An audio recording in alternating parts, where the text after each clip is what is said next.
All right, guys, welcome to the Rattling the Brain podcast. We're in season three, episode two. Today, we have an amazing guest with us. We have PWHL player Rebecca Leslie. Rebecca went to Boston University and she has played for the Toronto Scepters. She currently plays for the Ottawa Charge. Looking forward to hearing her story today and getting to know her a little bit. Rebecca, thanks for joining us. Thanks for having me. I'm excited to be on. Awesome. So, just getting to know you, a little bit about you. Kind of talk to us a little bit about your hockey career and how you started playing the game.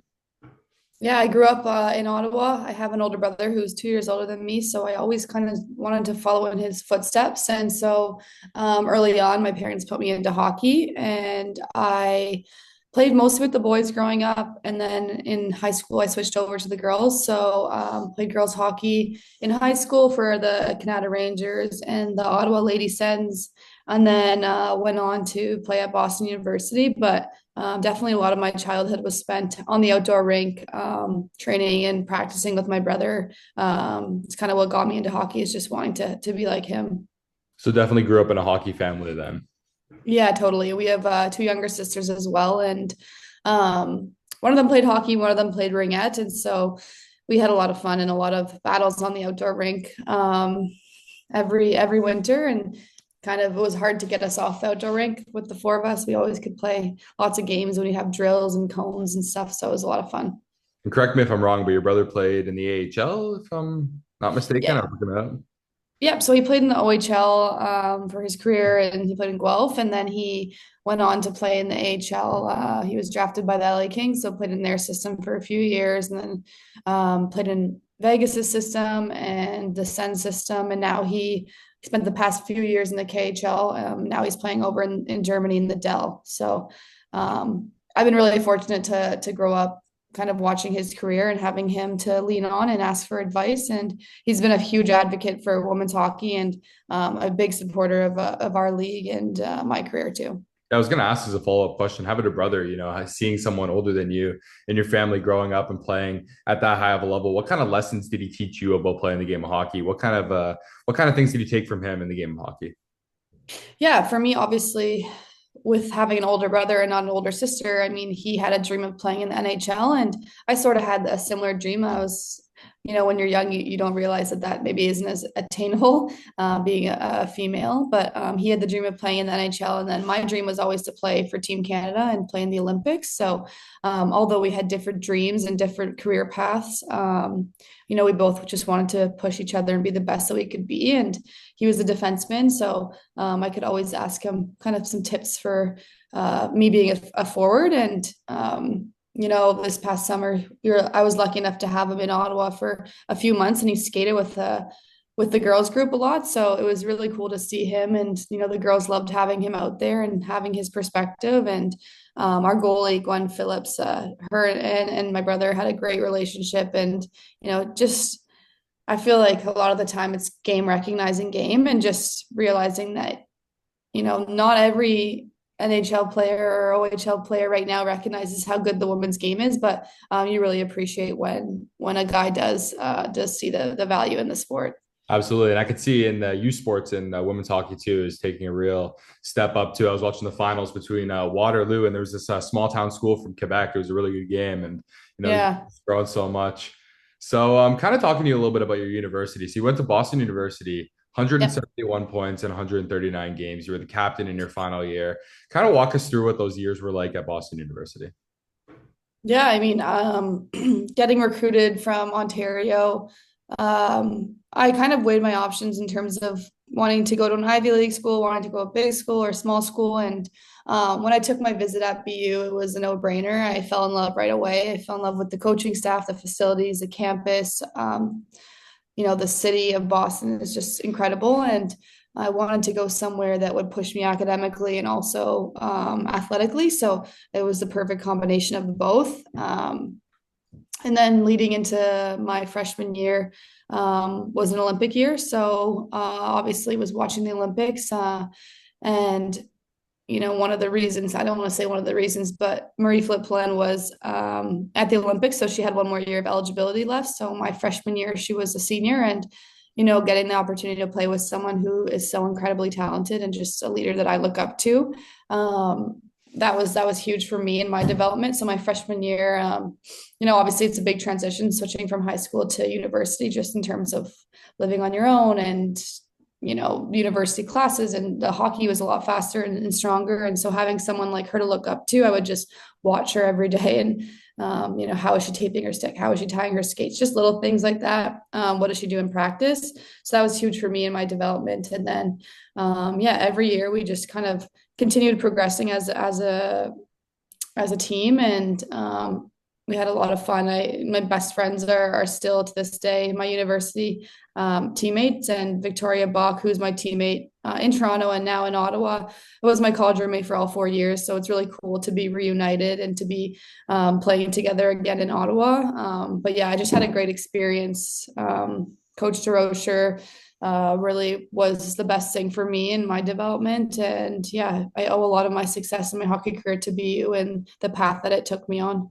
And being able to be the captain in your final year, what was that experience like? Was it a bit different for you? Was there a little bit more pressure on you? How did it feel being the captain of such a prestigious university team?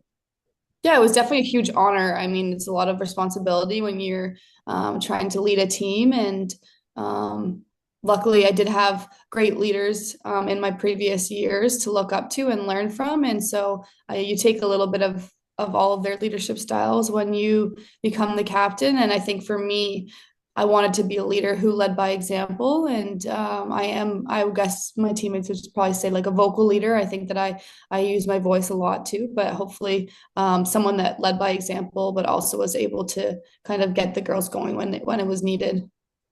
And coming out of university, right? There's a little bit less access for women's hockey. I kind of find it's either you go pro or there's a lot less opportunities. You got players who I know out of U Sports and men's hockey, you can go play overseas, but in the women's game, it's a little bit tougher to do that. So, were you concerned that you wouldn't be able to play pro hockey? Was it something that you knew you had the opportunity to do after university? What was that transition post university into what you now play in professional hockey?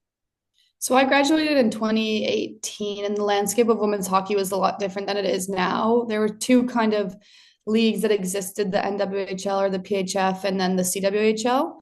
And basically, most of the Canadian and American Olympians were playing the CWHL at the time, and then the NWHL was a newer league that had a lot more financial opportunity. And I was with the national team program. All throughout university, and then as I was graduating, and so leading into that last Olympics, I wanted to put myself in the best position to hopefully be named to the roster. So I knew I was going to continue playing and training, whether or not it was in either league. And then ultimately, I decided to go play in the CWHL in Calgary for a year.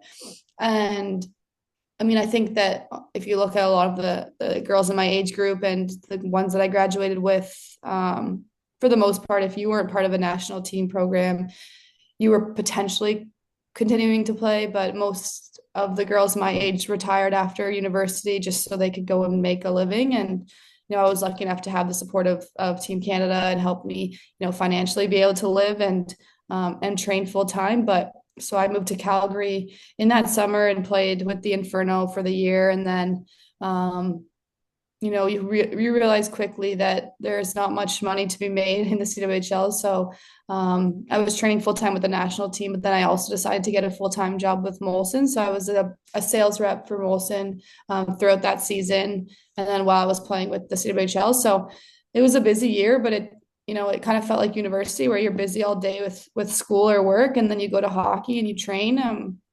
It's a little different when you're trying to make the national team or trying to play professionally when your livelihood relies on like how you perform. So not ideal to be, working all day and then going to practice at 10 o'clock at night, but I made it work. And then we ended up winning the CWHL that year. And shortly after that, the CWHL folded. And so once the CWHL folded, all the players in North America kind of came together and were like, this is the time that we have to kind of go for it in terms of building a sustainable league for women. And so the PWHPA was formed. That Players Association kind of allowed us to continue training and skating and playing some, high quality games. And so that was important for my development too. And then obviously throwing COVID and 3 years in the PWHPA and COVID and 1 year in the CWHL, it was really hard for me to continue to train and push myself, not knowing if a league would ever form. But I was really glad that I kind of stuck to it and kept training and skating and kept trying to be the best that I could be. Because yeah, now obviously like it's so cool that I can be a part of the PWHL and yeah, it's a dream come true to play professionally. So obviously you've moved around a lot in your career, right? You've never really been stationary for a long period of time. And that's one thing I like to talk about too. I'm all about the mental side of sports, right? Like you play the game, like I've played hockey my whole life growing up, but there's a mental side to it that a lot of people don't think about. And part of that is moving around, going to different places. Mentally, was that tough for you moving around a lot at such a young age? Obviously, grew up in Ontario and then you went to Boston, Toronto, and Ottawa. Is it tough to move around and play? And how did that affect you mentally? It's definitely hard to move away from your family and yeah, like obviously it's a lot of unknowns moving to a new city. I think the hardest transition for me was after university, moving to Calgary for the CWHL. I just had the best 4 years of my life at university. And then to know that that's over, you're kind of dealing with that side of things, knowing that your university career is over, you'll never live that life again. And then having to move to a completely new city. Luckily for hockey players or athletes, for the most part, we have teammates and those teammates quickly turn into best friends, and so you can lean on them in times of hardships. And so for me, yeah, moving was definitely hard. Being away from my family was never easy. And then yeah, I think every year that I continued to play hockey, it was what's next you're going to look like. And that was a struggle for a lot of us female hockey players, is that you didn't really know what the next 5 years were going to look like. You were kind of living year to year. And I think that with the league now, it's nice to know that there could be some stability in terms of where you're playing and how long you're there. And definitely eases it a little bit, knowing that there's potential to stay somewhere more long term. And yeah, it's definitely a struggle, but I think that for me, I just relied on my teammates a lot. Yeah, family came and visited a lot, and being in Toronto was easy, not too far from home, and then having lots of league games in Montreal and Ottawa allowed for my family to come and watch me. So that was hard, and or that was easy. But then obviously my fiance was playing, so he was out in Utah, so we didn't see each other often. But you have FaceTime and video chats to stay in touch, but it's definitely challenging. And obviously, it must have been easier being in Toronto, which I'm going to get to. But I had one more question I wanted to ask you. A little bit of advice for young women playing in youth sports, because I've interviewed a couple of them on my sports team. I do color commentary for the women's hockey at TMU sometimes, so I Oh, get to see a lot of the games, which is a lot of fun. But there's a lot of women who play on the TMU team who are wondering what's next, I assume. So, what's some advice you can give to them? You played at that level. You did 4 years in university. What's some advice that you can give to them to improve their game, and maybe something to them just to keep on something to help them keep on working and get to the next level? yeah, I mean it's incredible to see how the youth sport game has continued to develop. You see the number of youth sport athletes in our league, and it's only going to grow from here. And my fiance actually coaches at Carleton, so Very nice. I take in a lot of youth sport games, and I have a close relationship with Stacy, the Carleton women's coach. So I see just the amount of work that these girls put in into their craft. And for me, you know, I would say the biggest advice is just it's cliche, but like keep going. I think that when you put in the work and you train and you do what you can to be successful, I think that eventually you're going to be rewarded. And there's no reason that if a person is playing in youth sport that they can't be drafted to the PWHL. So I think that that's something that's really cool, is that like it doesn't matter where you come from. If you're good enough to play in the league, like you will play in the league. So um, I think it's a great opportunity to continue your education and get a great degree from a Canadian university and continue playing, and then doing whatever you can to put yourself in the best position to potentially be drafted or get a tryout, and just keep working hard. I think that's the one thing. I think that if you compare youth sports in Division 1, they're pretty similar. I think a lot of the programs would probably have a difficult time playing against a youth sport team. And so it doesn't really matter where you come from. Once you're drafted or once you're in the league, no one's really talking about where you played university. So I think that's a cool opportunity. Awesome. So about your time in Toronto, obviously you were with the Scepters for a bit, and obviously it's a great market down there. Lots of fans. I Mhm. played at the Mattamy last year, moved over to Coca-Cola Coliseum this year. Talk a little bit about your time in Toronto and what that was like. Yeah, I was thrilled to be drafted by Toronto last year. Obviously, with a new league, there was a lot of unknowns and how the league was going to work and everything. But we had such an incredible team last year. We had such a great bond, and it's probably one of my favorite years of hockey. So to be able to experience that with those girls, Toronto will hold a special place in my heart. Growing up, we had lots of tournaments in Toronto and in the area, and I would always say like I could never see myself living in Toronto, but after living there for a year, yeah, I fell in love with my teammates and the city and the fans, and had a great year on the ice and off the ice. It was really cool to play in Toronto. Obviously, being one of the marquee markets in the PWHL, you get a ton of fans, a ton of media. That are attending your games, and there's just cool events going on in Toronto. There was the All-Star game last year, so yeah, it was a really, really fun year. And obviously, we didn't have the result that we wanted in the playoffs, but still one of my favorite years of hockey for sure.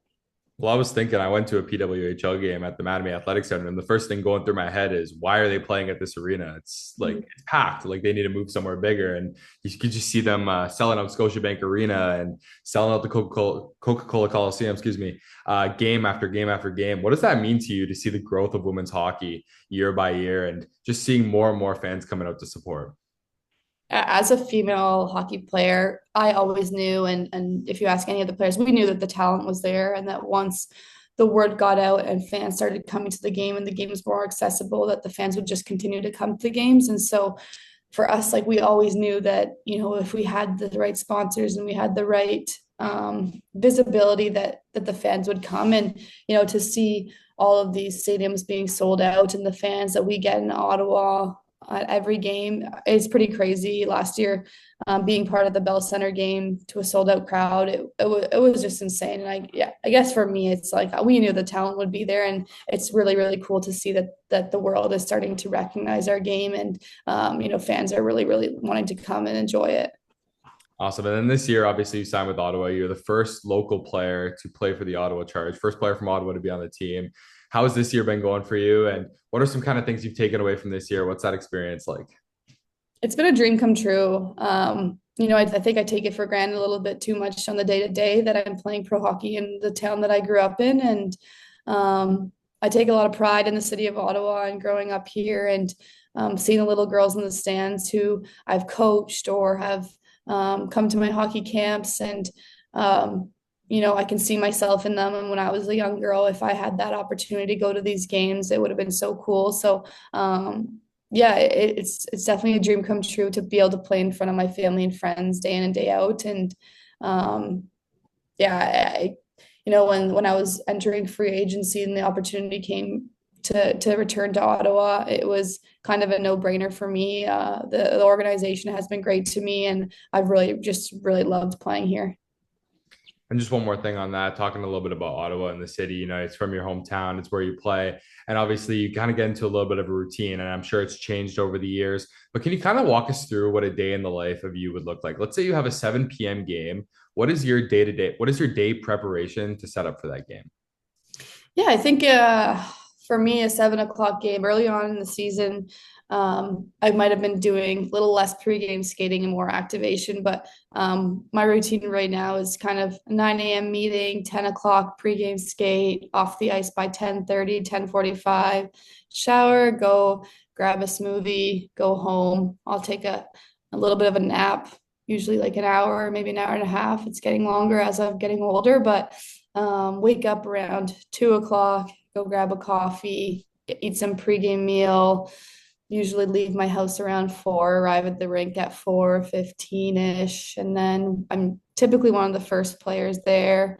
Um, Tape my sticks and then get ready to go. It's pretty regimented at this point. Home games at 7 o'clock are pretty nice because I have the routine now locked in. It's when you're in a hotel that it's a little bit different, and you have to you don't have the luxury of just driving your car or, going on your own schedule. But yeah, my home game routine is very regimented.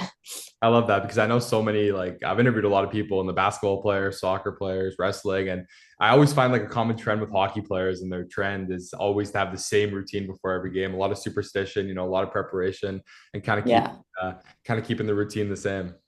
Yeah, I mean, it's pretty crazy like that. I think about it. Even last year in Toronto, like with my roommate Jesse Comfort, we would have like the schedule down to the minute. If we're not out of the house by like 3:33 to go get our coffee, it would mess up our whole routine. So pretty crazy that yeah, I think as hockey players, it's just very, very to the minute. I love it. I was the exact same way. I want to Yeah. talk to you a little bit about the Do It for Darren foundation that you work with. And I want to know kind of like, what does that foundation mean to you? Obviously, a lot of our viewers probably won't know about that. So can you kind of explain what Do It for Darren is? How do you know about the cause and what does it mean to you? Yeah, so Darren was one of my teammates and friends growing up. She took her life to suicide when we were 13, and it originally started with just our team and our friend group wanting to find ways to honor her. So it started off with using purple tape, which was her favorite color, purple ribbons in our hair, finding ways to remember our friend and to honor her, and then you know her parents, Luke Richardson and Stephanie Richardson. Luke was the assistant coach of the Sens at the time, and they spoke openly about her death and wanted to really make an impact on the community and in the youth mental health world. So for us, we started DIFD. Like we were just saying, like let's do it for Darren. Let's try to win this tournament for Darren.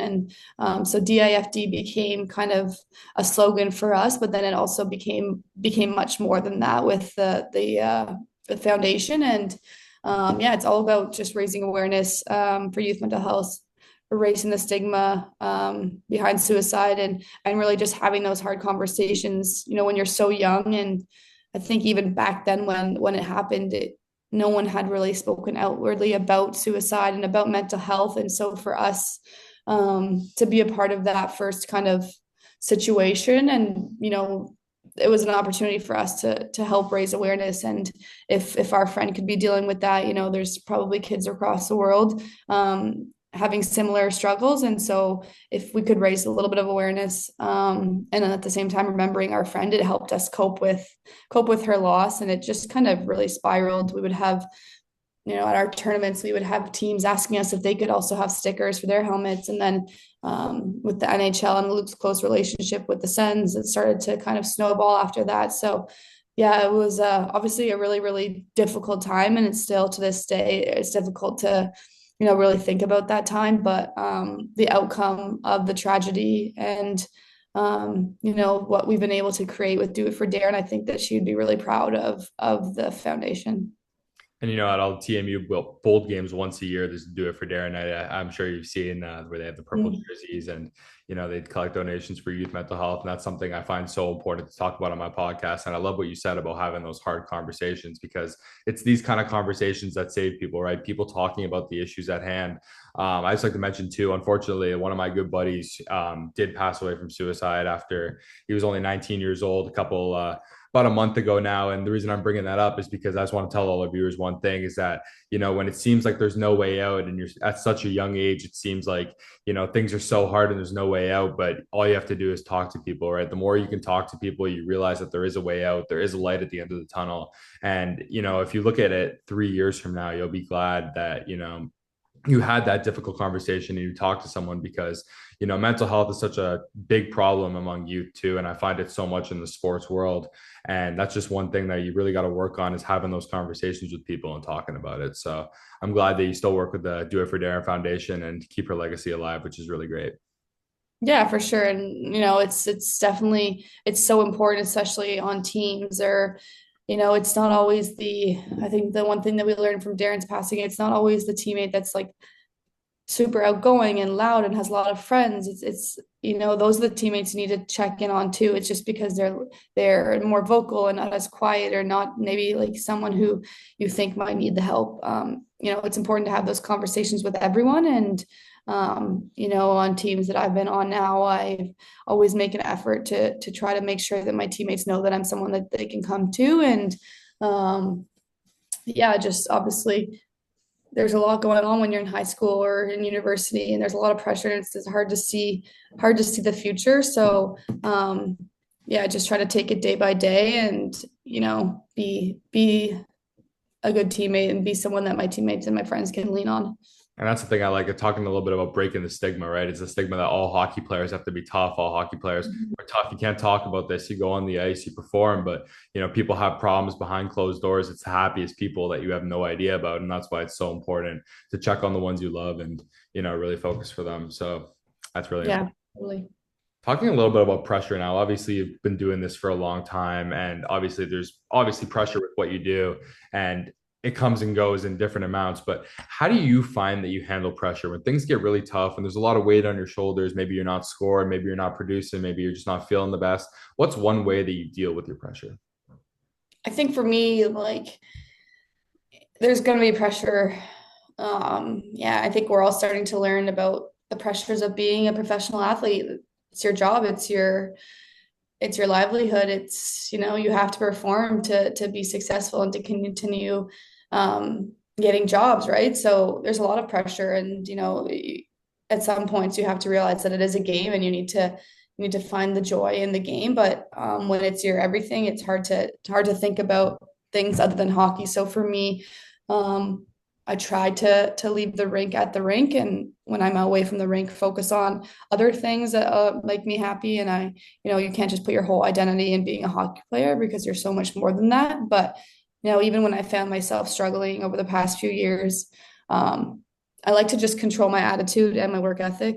And I think that that's one thing that you can always do. So be a good teammate, be there for your teammates, be a positive voice in the locker room, make jokes if that's who you are. So, control my attitude in that way. And then my work ethic, right? Like, if you're working as hard as you can and you're putting in the extra work, and you're going to start contributing, whether it's, maybe not on the goal score or the goal sheet right away, but contributing as much as you can in other ways. And so there's actually like a really cool video of Hyman. He talks about his struggles in college, and he was able to just focus on his attitude and his work ethic, and that's all he controlled.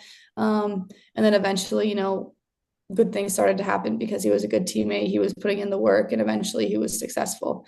So I try to kind of follow in those footsteps and just control what I can control. How important to you is your support system? Obviously, you have a fiance, you have your family, you have brothers and sisters, and obviously you play hockey, right? So it's a bit of a tough balance between family and sport. But how do you kind of balance that, and how does your support system help you?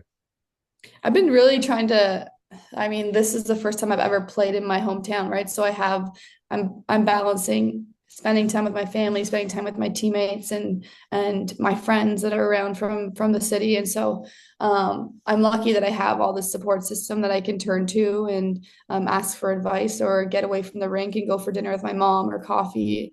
So that's been really nice. But I have always been someone who just loves my teammates and loves spending time with the girls. So I feel really lucky to have such great teammates that I can rely on. And when we're not at the rink, we're not really talking about hockey. We're not really talking about work, as we call it. So yeah, luckily, like, I just get along really well with my teammates, and it's just fun being around them. So between my teammates and my family, I'm lucky to have kind of different sources that I can go to kind of get away from the rink. I was looking when I was researching you. Boston University number 19, Toronto Scepters number 19, Ottawa Charge number 19. Surely that can't be a coincidence. Why do you wear number 19? Is there a backstory to that? Why number 19? Well, I always just liked 19. I thought it was like a super like skilled forward number. So when I was younger, I always wore it. And then I actually switched to 91 in high school. And then I wasn't going to be that girl wearing 91 in college. So I switched to 19. And then when 19 was available last year, I jumped right on it. I'm actually 37 this year Oh, you're because 37 there. Brianne Jenner is our captain, and she wears 19.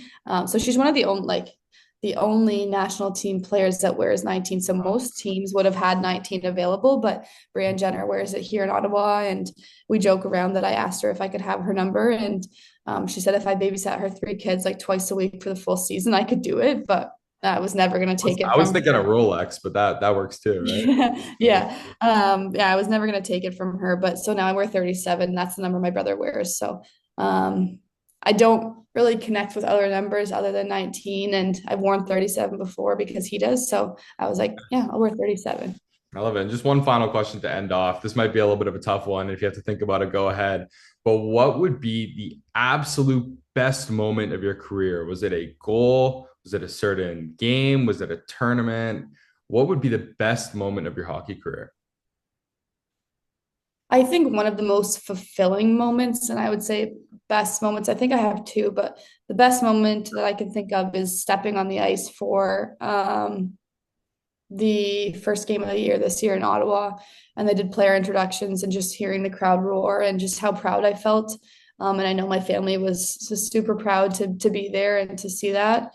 And then last year, I think another moment that like I will never forget is I scored a goal during playoffs at home at Coca-Cola Center and Coca-Cola Coliseum, and it was a pass from Victoria Bach. And obviously, with her being my longtime teammate and friend, just having that moment together, and we lost the game, but it was just such a special moment that we talk about all the time, and we've known each other since we were 12 or 13. So just to see like all the body of work that we've put into it to get to that moment to score a goal in playoffs was really special.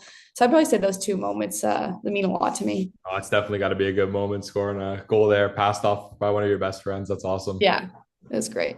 All right, I think we're good to conclude the interview. Really appreciate you taking the time. And just one side note, I really appreciate you talking about the mental side of sport too, because obviously you're a player and you play the game, but it's important to realize that there is another side to the game. There's physical side, which is very, very important, but there's also a mental side which needs to be taken care of. So the fact that you got a grasp on both those sides is really impressive and it's going to go a long way in your career. So thank you very much for sharing that with Thank you so us. much.